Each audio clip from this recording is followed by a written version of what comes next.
Namaku Aureliana Putri. Orang-orang menyebutku sebagai wanita sempurna.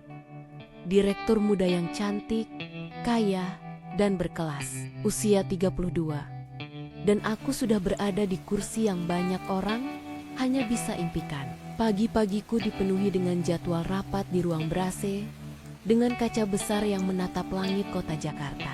Siangku sering dihabiskan di restoran mewah, ditemani segelas anggur yang hanya segelintir orang tahu harganya. Malamku, undangan gala, pesta eksekutif, atau sekadar duduk di balkon apartemen penthouse sambil menatap cahaya kota yang membuatku merasa di atas segalanya. Aku terbiasa dengan tatapan kagum. Aku terbiasa dengan orang-orang yang menunduk setiap kali aku lewat. Aku terbiasa dengan kalimat-kalimat pujian yang diucapkan bukan karena mereka benar-benar kagum, tapi karena mereka takut. Sejujurnya, aku menikmatinya. Aku percaya diriku kuat, tak tergoyahkan.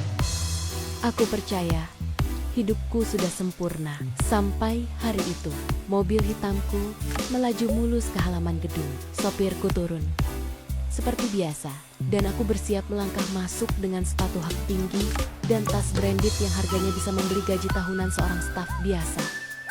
Tiba-tiba, mobil berhenti mendadak. Seorang pria dengan seragam lusuh berdiri di tengah jalur parkir. Peluit kecil tergantung di lehernya. Wajahnya penuh keringat, tangannya terangkat, memberi aba-aba. Aku sempat tercengang. Jarang sekali ada orang berani menghentikan mobilku, apalagi dengan cara seperti itu. Sopir menurunkan kaca. "Ada apa, Mas? Mohon maaf, Pak.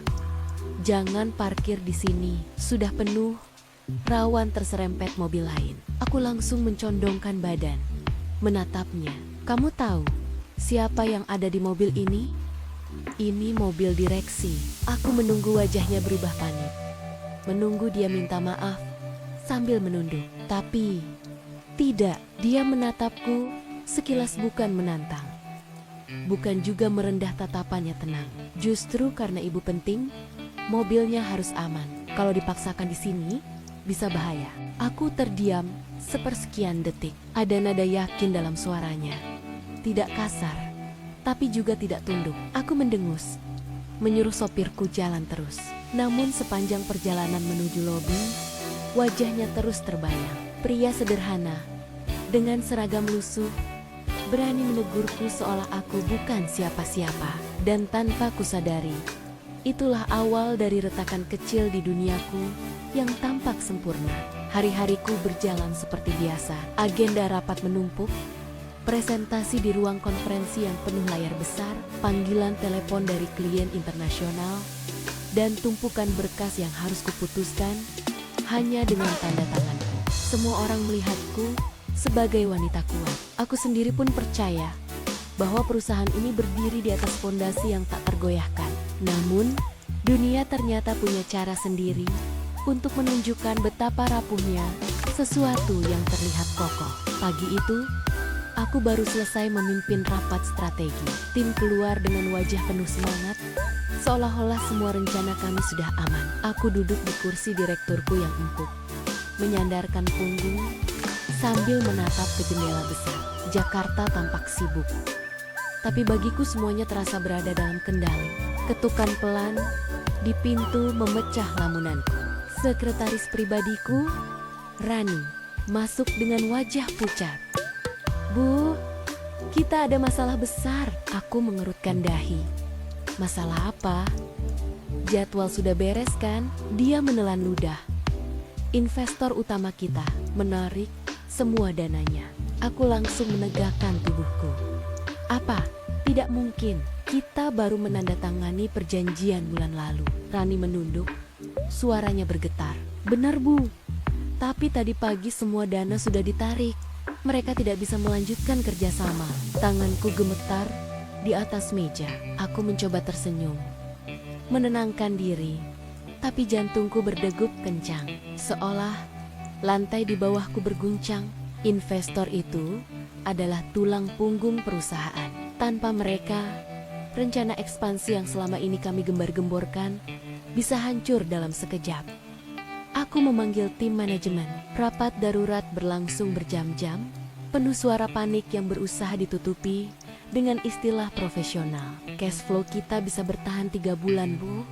Setelah itu, kita harus segera cari investor baru. Kalau tidak, perusahaan bisa runtuh. Aku mendengarkan semuanya dengan wajah dingin. Seolah-olah aku masih sanggup mengendalikan keadaan. Padahal di dalam hati, aku mulai merasa retak. Sepulang kerja, aku duduk diam di mobil, menatap jalanan macet Jakarta. Lampu-lampu kendaraan berderet, suara klakson bersahutan. Tapi bagiku, semua terdengar jauh. Mobil berhenti sebentar di depan gedung. Dari balik kaca, aku melihat sosok yang begitu berbeda denganku. Seorang pria berseragam lusuh, berdiri di bawah hujan gerimis. Meniup peluit, memberi aba-aba pada mobil yang keluar masuk. Tatapannya tenang, langkahnya mantap, seolah-olah dunia tidak sedang menindih pundaknya. Aku memperhatikannya cukup lama, dan entah kenapa, aku merasa iri. Aku, seorang direktur dengan gaji miliaran, merasa iri pada seorang tukang parkir yang hanya punya bangku kecil di sudut parkiran. Hari itu, aku berjalan cepat ke parkiran. Rapat eksternal menunggu, waktuku sempit, dan aku tidak suka terlambat. Begitu sampai di mobil, sopirku sudah menunggu. Tapi ada masalah pintu, bagian samping macet, dan tidak bisa dibuka. Sopir mencoba beberapa kali, wajahnya semakin panik. Cepatlah, aku tidak boleh terlambat, kataku dengan nada tinggi. Sopir gelagapan, keringat dingin mengalir di keningnya. Lalu suara itu muncul lagi. Pintunya seret, Bu. Kalau dipaksa bisa rusak. Saya bantu ya. Aku menoleh. Dialah tukang parkir itu. Dengan wajah tenang, kain lap lusuh di tangannya. Tidak usah. Aku tidak butuh bantuanmu, jawabku ketus. Tapi dia tidak menunggu persetujuanku. Dengan cekatan, ia jongkok, mengutak-atik engsel pintu. Beberapa detik kemudian klik, pintu terbuka mulus. Aku tercengang, terlalu gengsi untuk berterima kasih. Aku hanya masuk ke mobil dan berkata dingin, "Kebetulan saja kau bisa." Dia hanya tersenyum tipis. Kadang yang kelihatan kecil justru penting, Bu. Sama seperti pintu ini. Kata-katanya sederhana, tapi entah mengapa menusuk jauh ke dalam pikiranku. Sepanjang perjalanan ke rapat, kalimat itu bergema di kepalaku. Seolah-olah dia sedang berbicara, bukan hanya tentang pintu, tapi tentang hidupku. Hari itu belum selesai memberi kejutan. Siang menjelang, aku kembali ke kantor dengan wajah penat. Rapat berjalan alot, keputusan tertunda, tekanan semakin besar. Ketika masuk ke ruanganku, Rani sekretarisku menyambut dengan wajah panik. "Bu, ada kabar buruk lagi. Investor cadangan juga menarik diri. Mereka bilang tidak bisa melanjutkan kerjasama." Darahku serasa berhenti mengalir. Aku menjatuhkan tubuh ke kursi, berusaha bernapas normal. Tapi di dalam hati, aku tahu, fondasi perusahaan semakin rapuh. Apa yang dulu kuanggap kokoh, kini retak sedikit demi sedikit. Malam itu, ketika mobil berhenti di depan gedung karena macet, mataku kembali menangkap sosoknya. Dia berdiri di bawah lampu redup, memberi aba-aba dengan peluit kecilnya. Tidak ada ekspresi panik, tidak ada beban, hanya ketenangan sederhana. Dan di saat duniaku yang megah mulai retak, entah kenapa, aku justru merasa ingin mendekatinya. Hari-hari berikutnya semakin berat. Telepon dari klien masuk tanpa henti. Sebagian mulai gelisah karena mendengar kabar investor utama kami mundur. Beberapa kontrak besar mulai goyah. Proyek-proyek yang dulu menjadi kebanggaan perusahaan kini terancam batal. Aku mengadakan rapat darurat hampir setiap hari. Laporan keuangan menurun, strategi gagal, ide-ide baru tak menghasilkan solusi nyata. Aku duduk di kursi kepala meja rapat, mendengarkan semua manajer berbicara, tapi di mataku mereka semua hanya terdengar panik. Kalau kondisi ini berlanjut, Bu, perusahaan hanya bisa bertahan 3 bulan lagi. Kita harus segera cari investor baru. Kalau tidak, ada rumor klien besar sudah siap pindah ke kompetitor. Aku mengetuk meja dengan keras. Cukup, kita tidak akan runtuh. Kita hanya perlu bekerja lebih keras. Suaraku tegas. Tapi di dalam dada ada ketakutan yang tak bisa aku sembunyikan. Malam itu, aku pulang dengan pikiran kacau. Apartemen mewahku terasa lebih dingin dari biasanya. Lampu-lampu kota berkelap-kelip dari jendela besar. Tapi bukannya menenangkan, cahaya itu justru membuatku merasa kecil. Aku berdiri di balkon, menggenggam segelas anggur. Untuk pertama kalinya, aku bertanya pada diriku sendiri, apakah aku benar-benar sekuat itu? Atau selama ini, aku hanya bersandiwara? Keesokan harinya, aku memutuskan berjalan keluar sendirian setelah rapat yang melelahkan. Udara panas Jakarta menampar wajahku. Aku berjalan tanpa tujuan, hanya ingin menjauh dari ruang rapat yang penuh tekanan. Dan di sanalah aku melihatnya lagi. Pria itu duduk di bangku kecil dekat pos parkir, meneguk air mineral dari botol plastiknya. Aku berusaha berjalan melewatinya, pura-pura tidak peduli, tapi suaranya membuatku berhenti. Ibu kelihatan lelah sekali. Aku menghela napas panjang. Tidak usah ikut campur. Dia menatapku tenang. Kalau duduk sebentar, mungkin lebih baik daripada terus memikirkan semuanya sambil berdiri. Aku hampir menolak, tapi kakiku justru bergerak sendiri. Untuk pertama kalinya dalam hidupku, aku duduk di samping seorang tukang parkir, di bangku kayu sempit, di tengah teriknya matahari, tanpa jas, tanpa rapat, tanpa topeng. Aku tidak butuh belas kasihan, gumamku. Siapa bilang saya mengasihani? Kadang orang kuat pun boleh merasa lelah. Itu manusiawi, Bu. Aku terdiam. Kata-katanya sederhana, tapi entah kenapa menohok lebih dalam daripada semua nasihat profesional yang pernah ku dengar. Aku menunduk. Untuk pertama kalinya, aku ingin berhenti berpura-pura kuat. Hari-hari berikutnya tidak jadi lebih mudah. Klien besar satu persatu mulai ragu. Telepon darurat, email bernada dingin, rapat yang tak kunjung memberi jawaban. Aku merasa seperti berdiri di pinggir jurang, menunggu tanah di bawahku runtuh. Suatu sore aku keluar dari kantor sendirian. Tidak ingin ada sopir, tidak ingin ada sekretaris, tidak ingin ada siapapun. Aku hanya ingin berjalan, meski dengan sepatu hak tinggi yang menusuk kakiku di trotoar panas. Dan entah bagaimana, langkahku kembali membawaku ke bangku kecil di dekat pos parkir itu. Dia ada di sana, pria sederhana, dengan seragam lusuh dan senyum yang tidak pernah pudar, meski hidupnya jelas tidak mudah. Ibu lagi lembur ya? Katanya sambil menoleh sekilas. Aku tidak menjawab, hanya menghela napas panjang. Dia menepuk bangku di sampingnya. Kalau duduk sebentar, mungkin hati ibu jadi lebih ringan. Aku menatapnya lama. Ego dalam diriku masih ingin menolak. Aku ini direktur, duduk di samping tukang parkir, tapi entah mengapa, kakiku justru melangkah.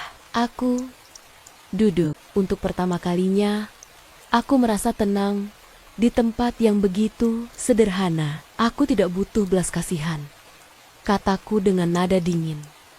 Siapa bilang saya mengasihani? Saya cuma tahu, bahkan orang paling kuat pun berhak merasa lelah.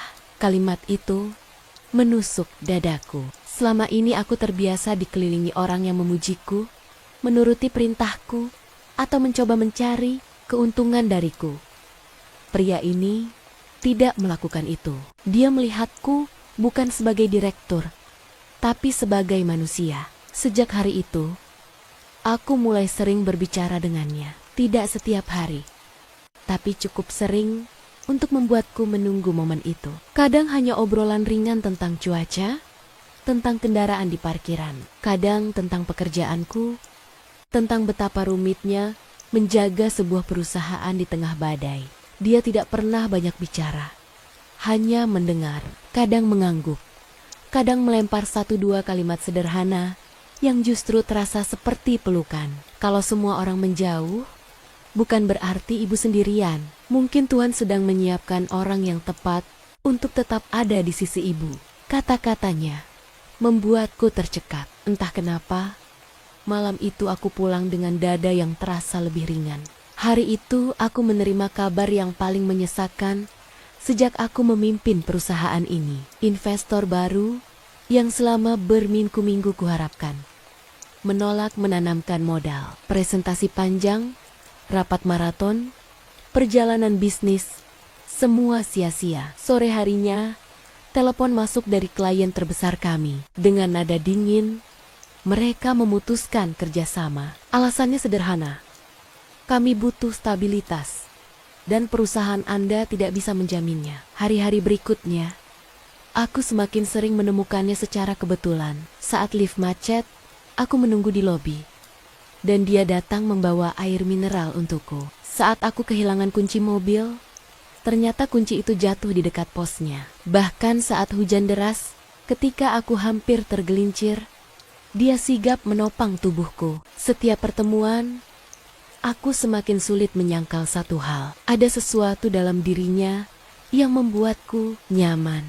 Aku, seorang direktur yang selalu mengandalkan logika dan strategi, mulai merasakan sesuatu yang tak pernah kuperhitungkan. Sesuatu yang sederhana, tapi hangat. Sesuatu yang meski kutolak pelen-pelen, tumbuh di hatiku. Aku menjatuhkan tubuh ke kursi direkturku. Air mataku nyaris jatuh di meja. Aku yang selalu tampil kuat, kini benar-benar berada di ujung jurang.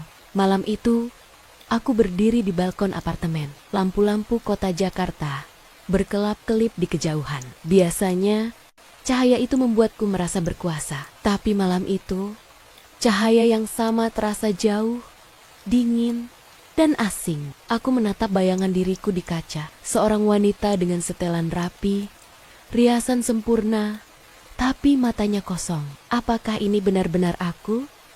Atau hanya topeng yang kubuat selama ini? Untuk pertama kalinya aku sadar, aku takut. Bukan hanya takut kehilangan perusahaan, tapi juga kehilangan diriku sendiri. Keesokan paginya, aku kembali ke kantor dengan langkah berat. Di ruang rapat, aku melihat wajah-wajah yang dulu kuanggap setia, tapi kini aku bisa membaca tatapan mereka. Iba, ragu, bahkan beberapa menyimpan senyum sinis. Aku tahu kabar kebangkrutan sudah menyebar. Aku tahu mereka menungguku jatuh.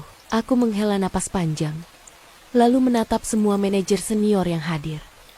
Dengan suara bergetar tapi tegas, aku berkata, mulai hari ini, saya menyerahkan sebagian besar tanggung jawab operasional perusahaan kepada tim. Saya percaya kalian bisa menjaga perusahaan ini lebih baik daripada saya seorang diri. Ruangan hening, beberapa wajah terkejut, beberapa lega, dan ada yang tersenyum kecut. Tapi aku tidak peduli. Untuk pertama kalinya dalam hidupku, aku berani melepas gengsi. Aku memilih rendah hati, bukan karena kalah, tapi karena sadar ini jalan terbaik. Saat aku melangkah keluar dari ruang rapat, dadaku terasa sesak, tapi juga sedikit lega. Di lobi, mataku menangkap sosok yang begitu familiar. Dia berdiri di sana, memberi aba-aba pada kendaraan dengan peluit kecilnya. Tukang parkir yang selalu muncul saat aku paling rapuh. Dia menoleh, menatapku sejenak, lalu tersenyum tipis. Senyum sederhana, tapi entah kenapa membuat air mataku hampir jatuh lagi. Kadang kehilangan bukan akhir, Bu. Itu justru awal baru, katanya pelan. Dan saat itu, aku tahu, mungkin memang inilah awal yang baru.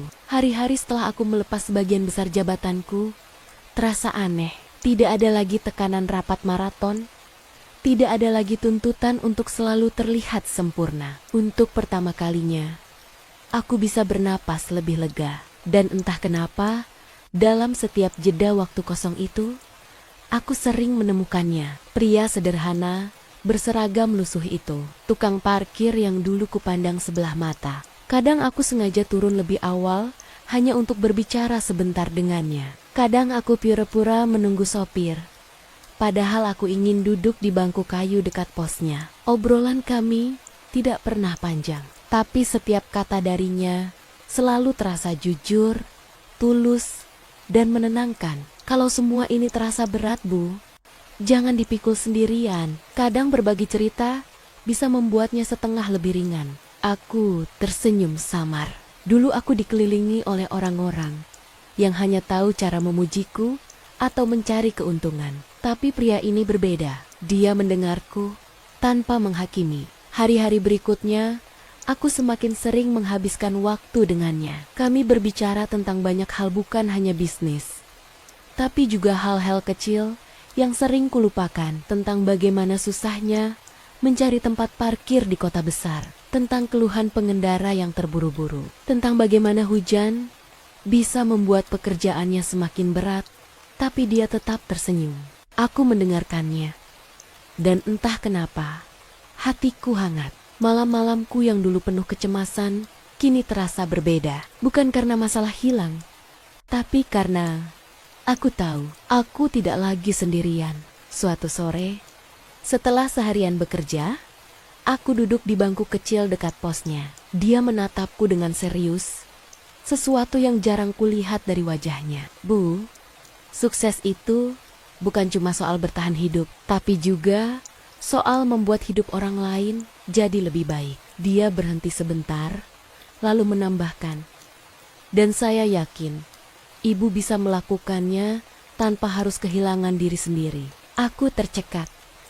Kata-kata itu sederhana, tapi menusuk dalam, lebih dalam daripada semua seminar motivasi yang pernah kunjungi. Aku menatapnya lama. Untuk pertama kalinya, aku melihatnya bukan sebagai tukang parkir, bukan sebagai orang kecil. Aku melihatnya sebagai seseorang yang bisa membuatku merasa utuh, meski dunia di sekelilingku sedang runtuh. Dan di sanalah aku sadar, perasaan ini bukan sekadar kagum, bukan sekadar nyaman, tapi cinta. Cinta yang tumbuh dari tempat yang sama sekali tak pernah kubayangkan. Beberapa bulan berlalu, perusahaan yang hampir runtuh kini perlahan bangkit kembali. Bukan lagi sebesar dulu, tapi cukup stabil untuk bertahan. Dan bagiku, itu sudah lebih dari cukup. Aku tidak lagi terjebak dalam ambisi tanpa akhir. Tidak lagi haus akan pengakuan. Tidak lagi berlomba untuk selalu berada di atas. Aku belajar sesuatu yang lebih penting. Bagaimana caranya hidup dengan hati. Dan semua itu karena seorang pria sederhana yang dulu hanya kupandang sekilas di parkiran. Hari-hariku kini berbeda. Pagi-pagi aku datang ke kantor dengan langkah ringan, bukan dengan beban berat di pundak. Aku menyapa karyawan, tersenyum pada staf, bahkan menyempatkan diri berbicara dengan orang-orang yang dulu tak pernah kupedulikan. Di lobi, dia selalu ada, berdiri dengan seragam lusuhnya, memberi aba-aba pada kendaraan dengan peluit kecilnya. Tapi kini, mataku tidak lagi melihatnya sebagai tukang parkir. Aku melihatnya sebagai seseorang yang berarti, seseorang yang membuatku merasa dilihat, didengar, dan diterima apa adanya. Suatu sore, setelah seharian bekerja, aku duduk bersamanya di bangku kecil dekat pos parkir. Udara sore Jakarta hangat. Lampu-lampu kota mulai menyala. Kami tidak banyak bicara, hanya diam, menikmati hening yang anehnya terasa penuh. Aku menoleh ke arahnya.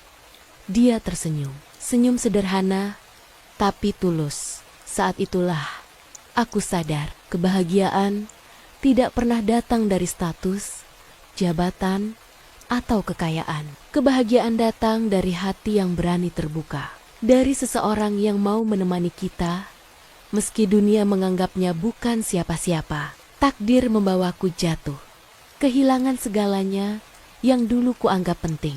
Tapi justru dari kejatuhan itu, aku menemukan hal yang paling berharga, cinta sejati.